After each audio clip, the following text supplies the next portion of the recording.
Item ಯಾವುದೇ ಇರಲಿ try ಮಾಡಿ ಆಚಿ ಚಿಕನ್ ಮಸಾಲಾ. ಪ್ರಮುಖವಾಗಿ ಈ ಕರಾವಳಿಯಲ್ಲಿ ಬಿಸಿಲಿನ ಬೇಗೆಗೆ ಜನ ತತ್ತರಿಸಿ ಹೋಗಿದ್ದಾರಂತೆ.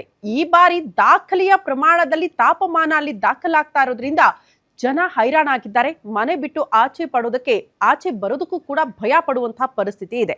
ಹಾಗಾಗಿ ಜನರ ಸುರಕ್ಷತೆಗೆ ಆರೋಗ್ಯ ಇಲಾಖೆ ಈಗಾಗಲೇ ಒಂದಷ್ಟು ತಯಾರಿಯನ್ನ ನಡೆಸ್ತಾ ಇದೆಯಂತೆ. ಹೇಗಿದೆ ಆ ಸಿದ್ಧತೆ, ಆ ಕುರಿತ ಒಂದು ರಿಪೋರ್ಟ್ ಇಲ್ಲಿದೆ ನೋಡಿ.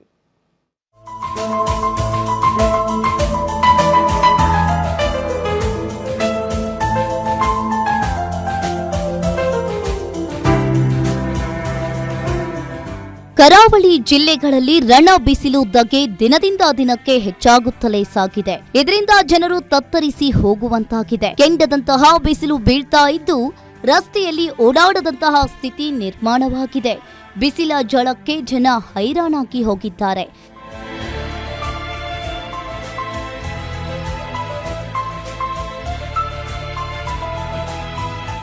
ಈಗಾಗಲೇ ದಕ್ಷಿಣ ಕನ್ನಡ ಜಿಲ್ಲೆಯ ಮಂಗಳೂರಿನಲ್ಲಿ ತಾಪಮಾನ 40 ಡಿಗ್ರಿ ಸೆಲ್ಸಿಯಸ್ ಅಷ್ಟು ತಲುಪಿದೆ. ಜನರು ಬಸವಡಿದು ಹೋಗ್ತಾ ಇದ್ದಾರೆ. ಕರಾವಳಿಯಲ್ಲಿ ಸದ್ಯ ಗರಿಷ್ಠ ತಾಪಮಾನ ತಾಂಡವವಾಡ್ತಾ ಇದೆ. ರಸ್ತೆಗೆ ಇಳಿಯೋದಕ್ಕೂ ಹಿಂದೆ ಮುಂದೆ ನೋಡ್ತಾ ಇದ್ದಾರೆ. ದಿನೇ ದಿನೇ ಬಿಸಿಲಿನ ಝಳ ಹೆಚ್ಚಳವಾಗ್ತಾ ಇರುವುದರಿಂದ ಆರೋಗ್ಯ ಇಲಾಖೆಯು ಗಂಭೀರವಾಗಿ ಪರಿಗಣಿಸಿದೆ. ಕರಾವಳಿ ಕರ್ನಾಟಕದಲ್ಲಿ ತಾಪಮಾನ ಹೆಚ್ಚುತ್ತಾ ಇದ್ದು ಹೀಟ್ ಸ್ಟ್ರೋಕ್ ಸಂಭವಿಸಿದೆ ಅಂತ ಆರೋಗ್ಯ ಇಲಾಖೆ ಎಚ್ಚರಿಕೆಯನ್ನ ನೀಡಿದೆ. ದಕ್ಷಿಣ ಕನ್ನಡ, ಉಡುಪಿ, ಉತ್ತರ ಕನ್ನಡ ಜಿಲ್ಲೆಗಳಲ್ಲಿ ವಿಪರೀತ ಸೆಕೆ, ಬಿಸಿಲ ಝಳ ಹೆಚ್ಚುತ್ತಾ ಇದೆ. ಸಾಮಾನ್ಯ ಉಷ್ಣತೆಗಿಂತ 4.5 ಡಿಗ್ರಿ ಸೆಲ್ಸಿಯಸ್ನಿಂದ 6.4 ಡಿಗ್ರಿ ಸೆಲ್ಸಿಯಸ್ನಷ್ಟು ತಾಪಮಾನ ಹೆಚ್ಚಾದಲ್ಲಿ ಹೀಟ್ ಸ್ಟ್ರೋಕ್ ಸಂಭವಿಸುತ್ತದೆ ಅಂತ ವೈದ್ಯರು ಎಚ್ಚರಿಕೆ ನೀಡಿದ್ದಾರೆ. ಕಳೆದ 3 ವರ್ಷದಿಂದ ಯಾವುದೇ ವೆನ್ಲಾಕ್ ಆಸ್ಪತ್ರೆಯಿಂದ ಯಾವುದೇ ಹೀಟ್ ರಿಲೇಟೆಡ್ ಇಲ್ನೆಸ್ನ ಅಂದರೆ ಸಿವಿಯರ್ ಇಲ್ನೆಸ್ ಹೀಟ್ ಸ್ಟ್ರೋಕನ್ನು ನಾವು ಇದು ಮಾಡಿಲ್ಲ, ಯಾವುದು ನೋಟಿಫೈ ಮಾಡಿಲ್ಲ.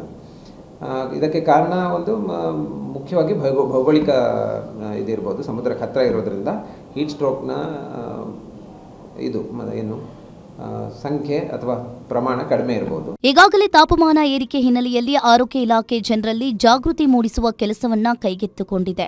ಹೀಟ್ ಸ್ಟ್ರೋಕ್ ಆತಂಕದ ಹಿನ್ನೆಲೆಯಲ್ಲಿ ಮಂಗಳೂರಿನ ಜಿಲ್ಲಾ ಸರ್ಕಾರಿ ವೆನ್ಲಾಕ್ ಆಸ್ಪತ್ರೆಯಲ್ಲಿ 4 ಬೆಡ್ಗಳು ಹಾಗೂ ತಾಲೂಕು ಆಸ್ಪತ್ರೆಗಳಲ್ಲಿ ತಲಾ 2 ಬೆಡ್ಗಳನ್ನು ಸಿದ್ಧಪಡಿಸಲಾಗಿದೆ. ಇನ್ನು ಪ್ರಾಥಮಿಕ ಆರೋಗ್ಯ ಕೇಂದ್ರಗಳ ಮೂಲಕ ಬೇಸಿಗೆ ಸಮಯದಲ್ಲಿ ಹೆಚ್ಚು ನೀರು ಕುಡಿಯುವಂತೆ ಹಾಗೂ ಮಧ್ಯಾಹ್ನ ಹೊತ್ತು ಹೊರಗಡೆ ಹೋಗುವುದನ್ನ ತಪ್ಪಿಸುವಂತೆ ಆರೋಗ್ಯ ಇಲಾಖೆ ಸೂಚನೆಯನ್ನ ನೀಡಿದೆ.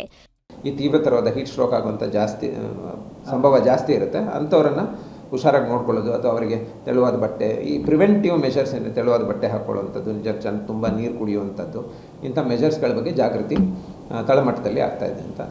ಒಟ್ನಲ್ಲಿ ಬಿಸಿಲ ಬೇಗೆಗೆ ಕಡಲ ನಗರಿ ಸದ್ಯ ಕಾದ ಕಾವಲಿಯಂತಾಗಿದೆ.